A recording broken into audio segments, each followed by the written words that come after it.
Assalamualaikum warahmatullahi wabarakatuh. Al-Fatiha ala hadratin Nabi Mustafa Muhammadin sallallahu alaihi wasallam wa alihi wa ashabihi wa azwajihi wa dhurriyyatihi wa ahli baitihi at-tayyibin at-tahirin. Summa ila kafati awliya'illah min waliyin wa waliya min masyarikil ard wa magharibiha barriya wa bahriya inama kanu wa kanat arwahum Husain Sayyidil Imam Jalaluddin al-Mahalli wa Jalaluddin al-Suyuti wa Sayyidina Habib Hasan bin Ahmad Baharun wa Sayyid Muhammad bin Alawi al-Maliki wa jami' masyayikhina wa muallimina fid din wa walidina wa amwatina wa amwatil muslimin anna Allah yaghfir lahum wa yarhamhum wa yunawwir dharaihahum ويعلي درجاتهم بالجنة وينفعنا بأسرارهم وأنوارهم وعلومهم في الدين والدنيا والآخرة. الفاتحة. أعوذ بالله من الشيطان الرجيم. بسم الله الرحمن الرحيم. الحمد لله رب العالمين الرحمن الرحيم مالك يوم الدين إياك نعبد وإياك نستعين اهدنا الصراط المستقيم صراط الذين أنعمت عليهم غير المغضوب عليهم ولا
Bismillahirrahmanirrahim. Alhamdulillahi rabbil alamin.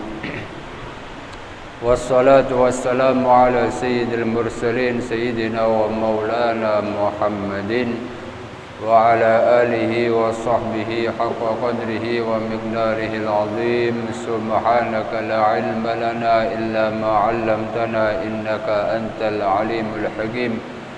Rabbi shrah li sadri wa yassir li amri wahlul 'uqdatam min lisani yafqahu qawli. Alhamdulillah, segala puja dan puji syukur kita kehadirat Allah Subhanahu wa taala, di mana sampai malam hari ini kita masih diizinkan oleh Allah untuk bertatap muka, untuk beriktikaf di masjid yang kita cintai, sekaligus kita mengikuti pembacaan tafsir Jalalain setiap malam Rabu, yaitu kita membaca tafsir dari surah Thaha. Surah Thaha ayat ke-119 atau 20 kalau nggak salah.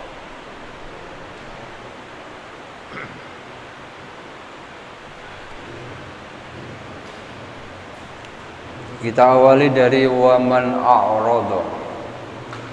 A'udzu billahi minasy syaithanir rajim. Bismillahirrahmanirrahim. Waman a'rada 'an dzikri fa inna lahu ma'isyatan dhanka ونحشره يوم القيامة أعمى قال رب لم حشرتني أعمى وقد كنت بصيرا قال كذلك أتتك آياتنا فنسيتها وكذلك اليوم تنسى وكذلك نجزي من أسرف ولم يؤمن بآيات ربه ولعذاب الآخرة أشد وأبقى أفلم يهد لهم كم أهلكنا قبلهم من القرون يمشون في مساكنهم إن في ذلك لآيات لأولي النهى صدق الله العظيم. Kita ulangi lagi pembahasan kita dimulai dari ayat wa man a'rada an dzikri 124. Wa man a'rada an dzikri fa inna lahu ma'isyatan dhanka.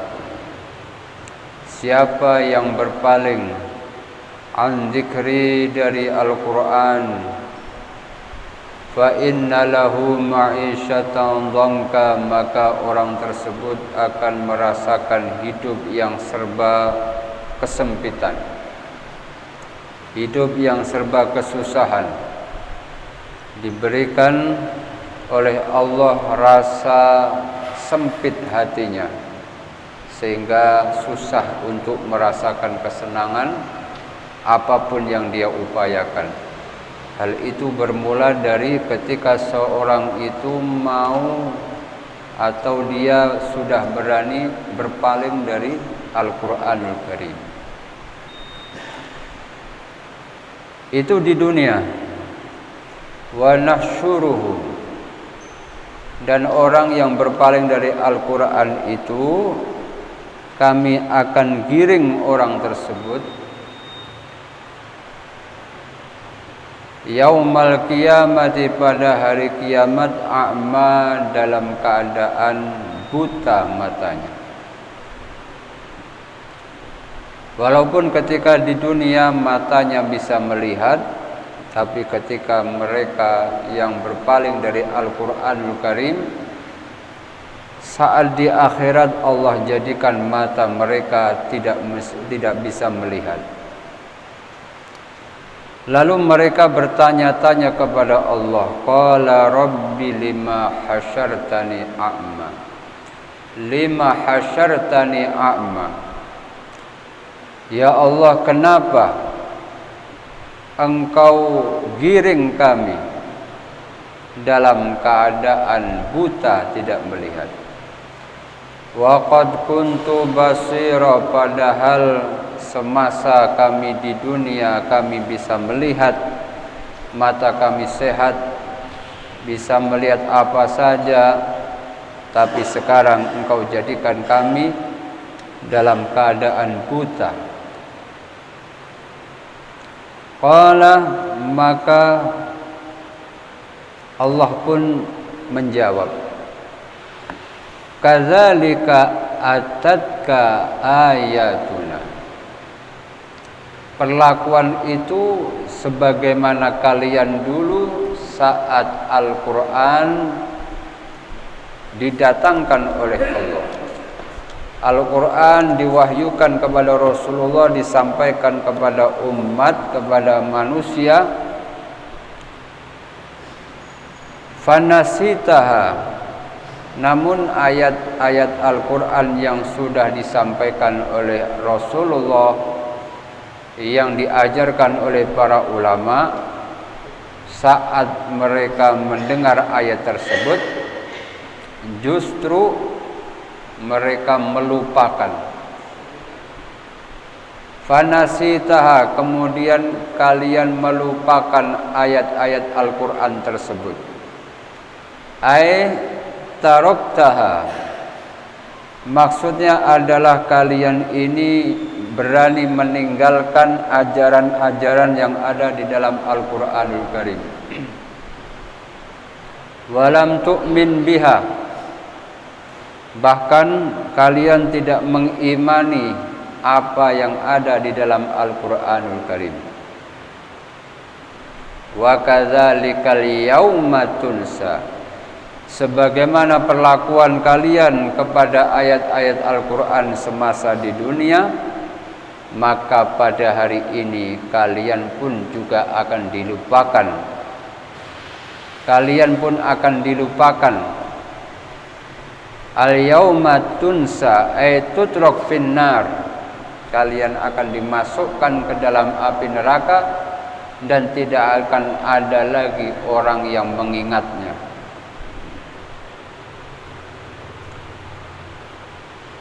Jadi orang-orang yang jauh dari Al-Quran, orang-orang yang jauh dari berzikir, maka dia akan dijadikan oleh Allah kehidupannya serba kesempitan.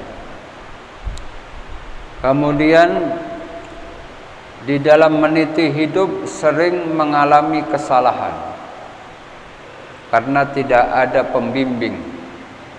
Jadi orang yang koneksinya kepada Allah kurang nyambung, sering putus-putus, maka ketika dia ingin mencari arah tujuan di dalam hidup sering mengalami kesalahan. Beda dengan orang-orang yang mempunyai keistiqomahan kepada Allah, maka pilihannya itu adalah pilihan dari Allah. Jadi ketika memilih jalan hidup atau memilih apa saja, mereka terlebih dahulu beristikharah. Beristikharah meminta pilihan kepada Allah Subhanahu wa taala. Jadi walaupun orang itu hebat, walaupun orang itu berpengalaman, tapi kalau orang yang beriman kepada Allah, maka segala sesuatu itu akan ditanyakan kepada Allah terlebih dahulu.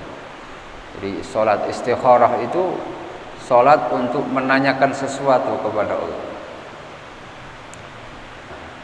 Jadi biar kita itu ketika mengambil keputusan mendapatkan bimbingan dari Allah Subhanahu wa taala.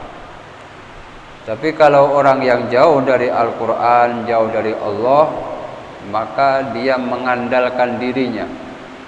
Mengandalkan dirinya sehingga seringkali pilihannya itu mengalami kesalahan. Beda dengan orang-orang yang beriman. Makanya di dalam Al-Quran disebutkan bal huwa ayatun bayyinatun fi suduril ladzina utul ilma. Dan Al-Quran itu adalah, akan tetapi Al-Quran itu adalah tanda-tanda kebesaran Allah yang nyata yang disimpan di dada orang-orang yang mempunyai ilmu. Jadi hikmah Al-Quran, ilmu yang terkandung di dalam Al-Quran, semuanya itu dihimpun oleh orang yang berilmu di dalam dadanya. Tapi tidak semua yang berilmu. Di sini diterangkan yang utul ilma, orang yang diberi ilmu oleh Allah. Orang yang berilmu yang bagaimana? Orang yang berilmu bukan hanya sebatas titel, bukan hanya sebatas pandai membaca kitab, tapi orang yang berilmu yang punya koneksi dengan Allah.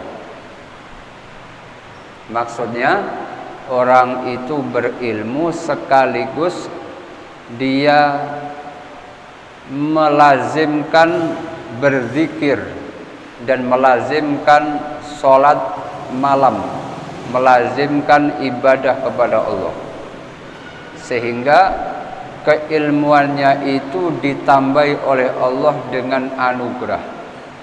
Makanya bal huwa ayatun bayyinatun fi suduril ladzina utul ilma. Ilmunya bukan bukan cuma berada di kitab, bukan hanya berada di buku, tapi sudah meresap di dalam hati.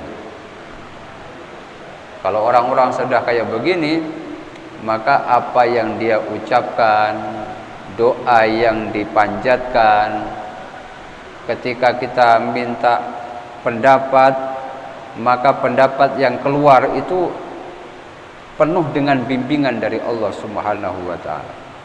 Maka kita sering kalau umpama lagi punya masalah, padahal sih kita bisa mengambil keputusan sendiri, tapi kita lebih memilih datang kepada ulama. Kepada ulama yang sepuh, ulama yang kita percayai mempunyai kedekatan kepada Allah, kita minta wejangan atau nasihat. Karena apa? Karena kita ingin mendengar nasihat yang keluar dari orang yang mendapatkan bimbingan dari Allah. Maka nasihatnya pun nasihat yang memberikan petunjuk kepada kita.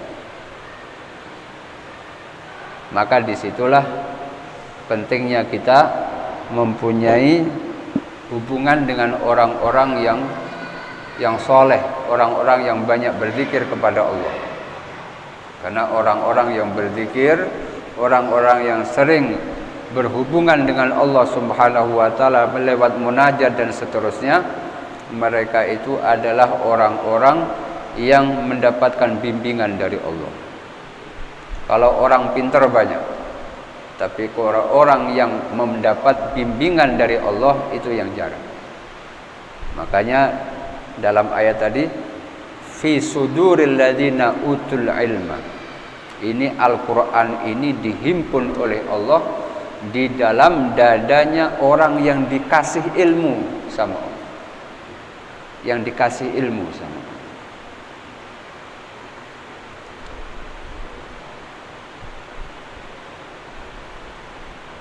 Kalau orang yang jauh dari Al-Quran, jauh dari zikir, maka segalanya serba dipenuhi oleh nafsu dalam memilih sesuatu, di dalam memutuskan sesuatu. Pokoknya segalanya itu serba didorong oleh nafsunya, termotivasi oleh kesenangan dirinya. Tapi kalau orang yang selalu dekat kepada Allah, maka yang dicari adalah keberkahannya. Kira-kira keputusan ini membawa berkah atau tidak? Kira-kira keputusan ini akan mendapatkan ridho dari Allah atau tidak? Itu. Jadi beda antara ahli dunia sama ahli akhirat itu ketika ditanya, kira-kira urusan ini baik atau tidak? Maka yang ahli akhirat akan mengatakan, semoga ini baik dan berkah. Kalau ahli dunia menjawabnya menguntungkan atau tidak, baik atau menguntungkan. Baik kalau nggak menguntungkan ditinggalkan. Tapi kalau orang ahli akhirat, baik yang membawa keberkahan.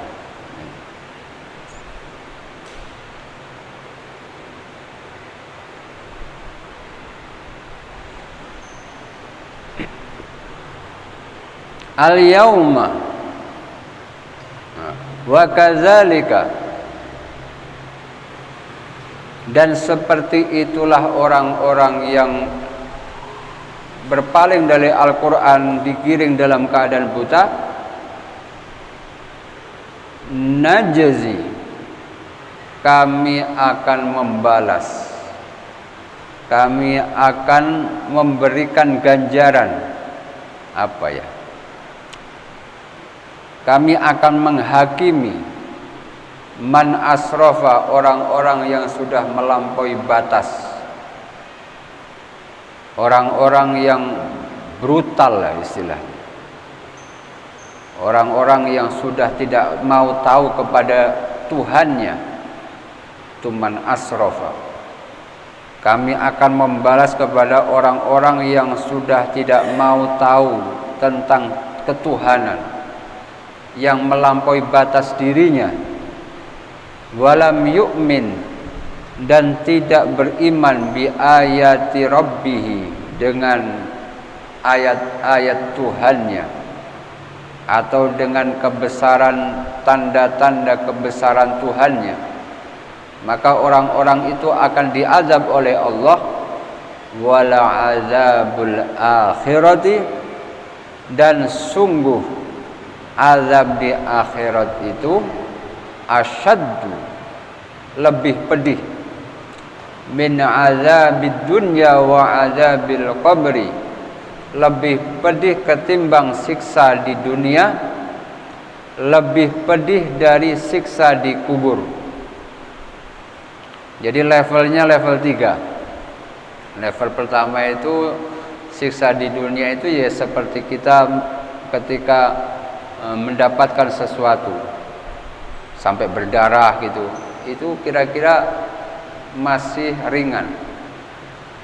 Nanti azab di kubur lebih pedih ketimbang orang mengalami siksaan di dunia. Kemudian di kubur ini azabnya masih kalah lagi dengan yang di akhirat. Jadi semakin ketika kita pindah alam, semakin pedih azab yang akan dirasakan. Wala azabul akhirati asyaddu wa abqa, dan sungguh azab akhirat itu lebih pedih dan lebih kekal. Wa adwam, wa abqa wa adwam, lebih kekal. Karena kalau orang sudah masuk neraka, maka ya selamanya. Kecuali orang yang ketika meninggal masih ada butiran iman. Kalau orang punya butiran iman kan berarti imannya sedikit sekali. Imannya sedikit sekali tapi masih ke bawah sampai mati. Walaupun cuma sedikit, maka yang sedikit itu bisa menyelamatkan. Makanya orang yang masih ada harapan selamat dari siksa api neraka adalah orang yang di dalam hatinya ada la ilaha illallah. Di dalam hatinya ada la ilaha illallah, walaupun dimasukkan ke neraka ratusan tahun barangkali, itu nanti pada saatnya akan dikeluarkan. Karena ada butiran iman. Kalau gumpalan iman kan masih besar, tapi kalau butiran iman itu sangat kecil. Tapi kecilnya itu bisa menyelamatkan.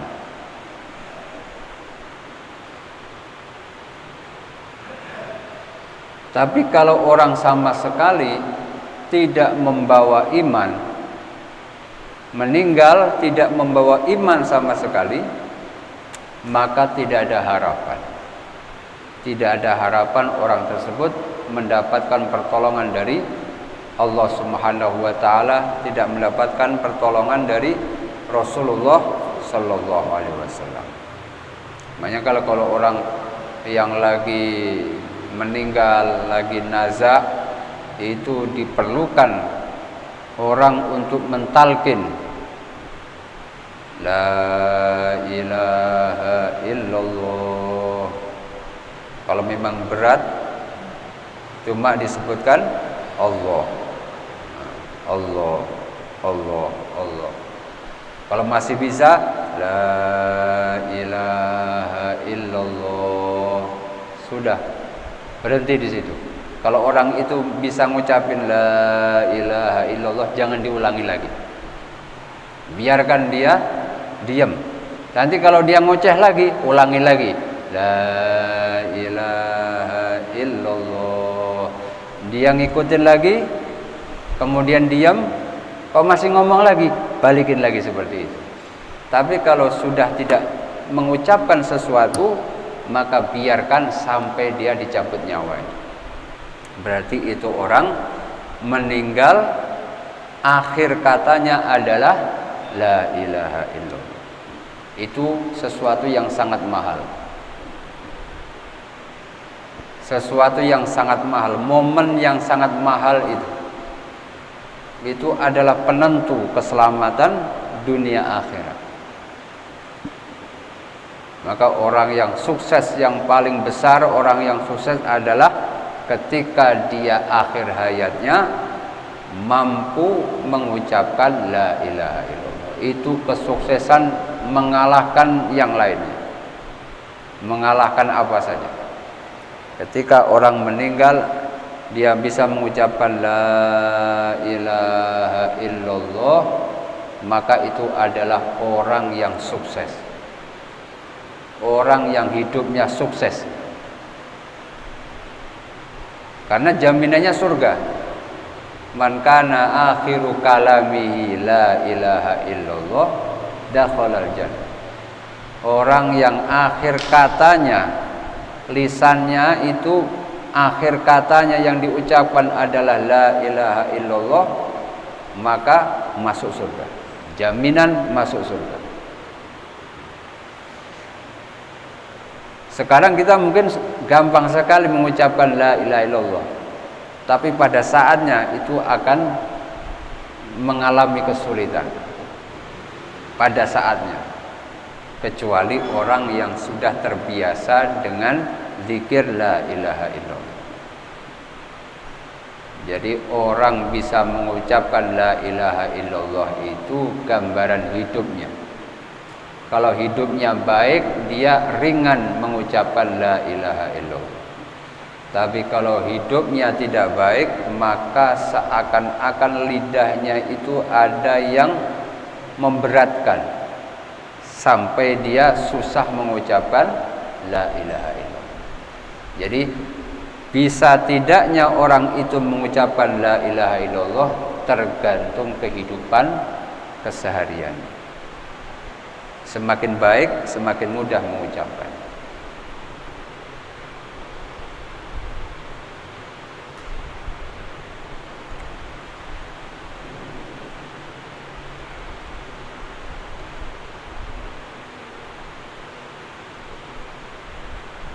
Wa kadzalika najzi man asrafa wa lam yu'min bi ayati rabbi. Wal azabul akhirati asyaddu wa abqa.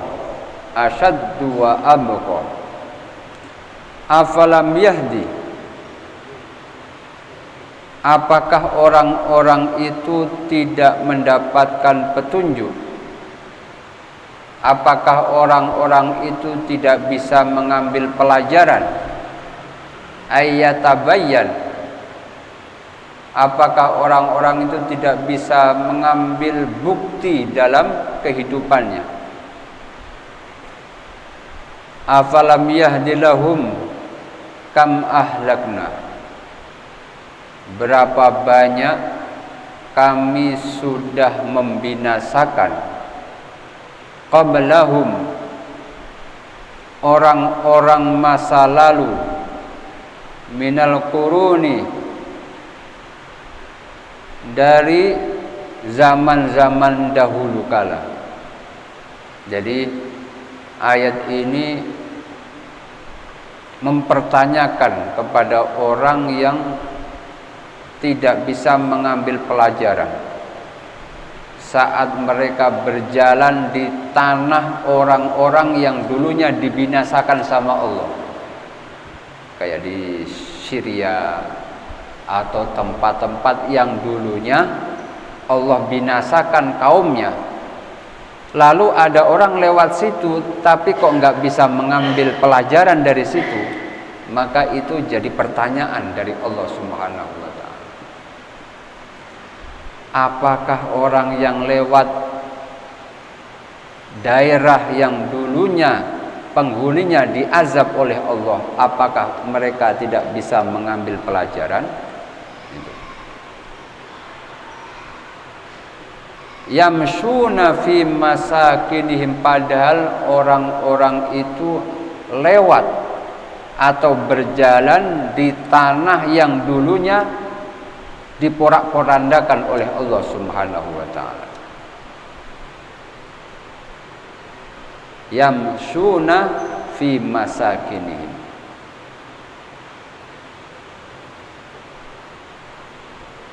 Jadi ayat ini mendorong kita saat kita berada di tempat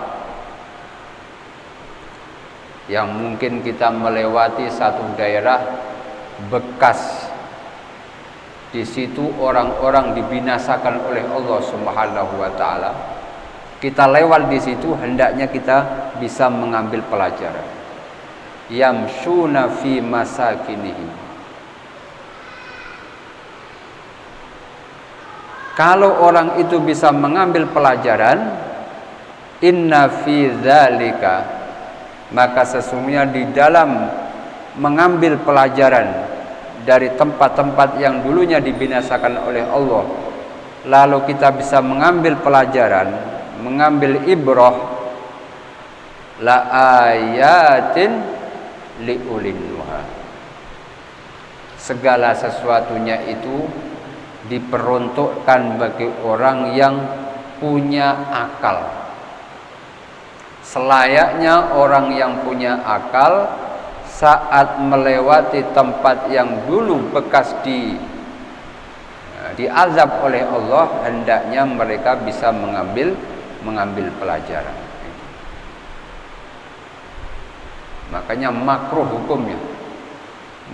hukumnya kita berlama-lama di tempat yang dulu pernah dibinasakan sama Allah. Jadi rekreasi itu jangan ke tempat yang dulu bekas diazab sama Allah. Jangan. Cari tempat yang dulu menjadi tempat ibadahnya orang soleh, itu lebih bagus ketimbang kita ke tempat yang bekas diazab oleh Allah. Makanya orang yang berjalan ke tempat yang sering dijadikan kayak Masjidil Aqsa, kayak tempat bersandarnya Nabi Musa, atau tempat-tempat atau rumah-rumahnya orang soleh. Rumahnya orang soleh itu rumah sudah dikenal oleh malaikat, maka kita datang ke situ dapat keberkahan, mendapatkan pelajaran dari situ. Makanya di Hadramaut itu rumahnya pembesar-pembesar zaman dahulu diabadikan. Ini tempat kholwatnya Imam Habib Abdullah Al-Haddad, itu mihrabnya masih ada. Ini tempatnya munajatnya Syekh Abu Bakar bin Salim, itu tempatnya masih ada semua. Tempat munajatnya, tempat zikirnya, rumahnya itu masih ditata rapi. Bahkan pakaiannya pun masih disimpan. Sehingga di dalam dunia tasawuf ada yang nama istilahnya lubsul khirqah. Orang dipakaikan jubahnya ulama zaman dulu. Jadi kayak umpama Habib Abu Bakar Gresik itu ada jubahnya yang disimpan oleh anak cucunya. Nanti kalau ada orang yang dekat dengan keluarga mereka, kita bertabarruk, kita mencari berkah, cuma dipakaikan jubahnya itu, kita pakai sebentar, ini kita berdoa, kemudian dilepas lagi. Jadi bekas-bekasnya orang soleh itu membawa keberkahan, entah itu pakaiannya, entah itu tempat tinggalnya, tempat munajatnya, itu merupakan sebuah keberkahan. Tapi kalau tempat-tempatnya orang-orang yang diazab oleh Allah, maka di situ kita jangan dekat-dekat. Jadi bahkan makruh hukumnya. Kalau bisa dipercepat kalau di dalam hadis. Kalau kita melewati satu tempat yang dulu pernah diazab oleh Allah, dipercepat jalannya. Dipercepat jalannya, jangan terlalu lama di situ. Apalagi kita sambil selfie, nyari-nyari apa yang kira-kira agak unik itu, jangan. Cepat-cepat kita meninggalkan tempat itu. Tapi kalau tempat orang soleh, maka kita berlama-lama di situ nggak apa-apa.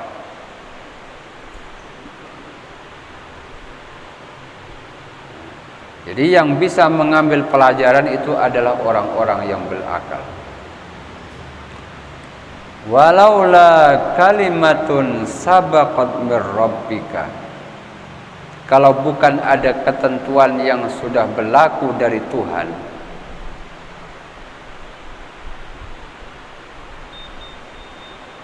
li ta'khiril azab anhum ilal akhirah, di mana azab itu akan berlaku di akhirat.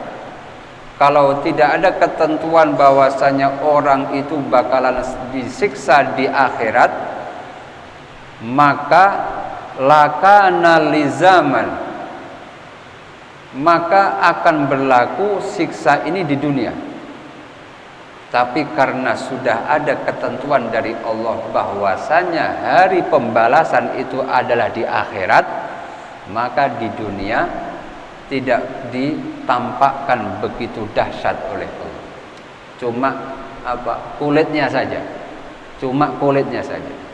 Jadi walaula kalimatun sabaqat mir rabbika lakana lizaman, maka kalau dulunya tidak ada ketentuan bahwasanya hari pembalasan itu di akhirat, maka sudah akan berlaku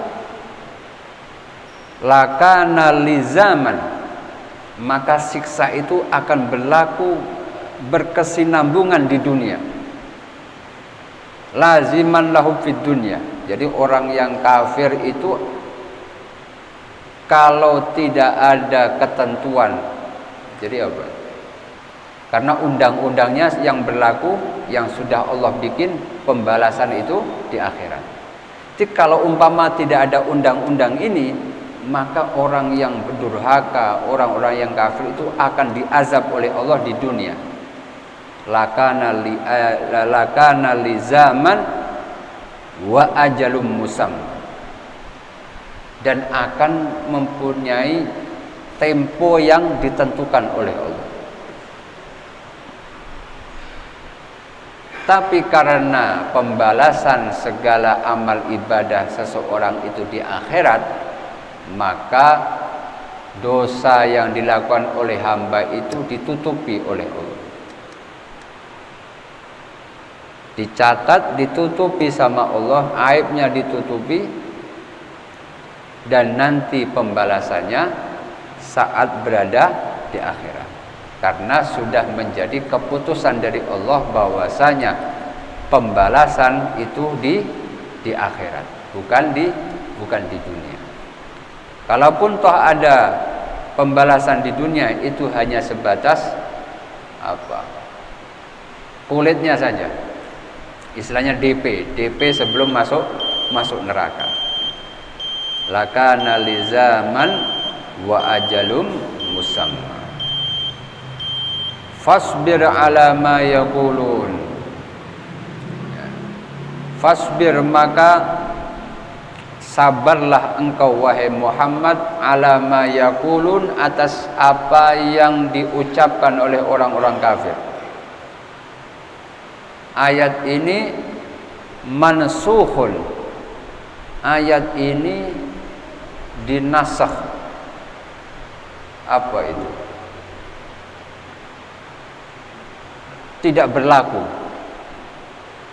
Ayatnya masih ada, tapi hukumnya sudah tidak berlaku. Artinya begini, dulu Nabi Muhammad itu ketika diejek, ketika agamanya dihina, itu sama Allah disuruh sabar. Jadi begitu. fasbir ala ma yaquluna. Jadi ayat itu zaman dulu Nabi itu ketika diejek sama orang-orang kafir, dilecehkan atau apa, itu disuruh sabar, disuruh zikir, disuruh sholat. Ayat itu diganti oleh Allah. Ayatnya masih ada tapi hukumnya tidak berlaku. Diganti dengan ayat yang namanya ayatul qital. Ayat di mana Nabi disuruh berperang. Kalau sudah urusan agama, kalau itu mendapatkan perlakuan tidak baik dari orang-orang yang tidak beriman kepada Allah, maka boleh berperang. Jadi ayat suruh sabar itu sebenarnya sudah dihapus dan diganti dengan ayat untuk berjihad. Nah, itu tergantung bagaimana konteks kejadiannya. Walhasil kesabaran itu memang perlu, tapi kalau sudah berkaitan tentang keagamaan, maka kesabaran itu tidak berlaku. Ceritanya begitu. Jadi ayat yang tadi, kesabaran itu perlu. Tapi kalau sudah berkaitan tentang agama, dilecehkan, Nabi dilecehkan, maka kesabaran itu sudah tidak berlaku. Diganti dengan ayatul qital. Insya Allah kita akan bahas pada pertemuan yang akan datang. Kita tutup dengan bacaan Subhanakallahumma bihamdika asyhadu an la ilaha illa anta astaghfiruka wa atubu ilaik. Assalamualaikum warahmatullahi wabarakatuh.